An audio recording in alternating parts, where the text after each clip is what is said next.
ಭಾಷೆ ಅಮೃತ ಕುಡಿಸೋ ತಾಯಾಗಿ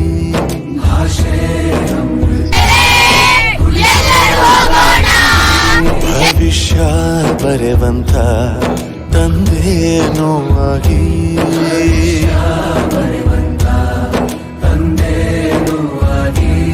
ಚಂದದ ಜೀವನನ ನೀಡಿರೋ ಗುರುಗಳು ನಮ್ಮ ಗುರು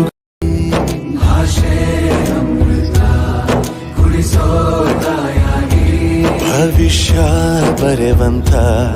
ತಂದೆ ನೋವಾಗಿ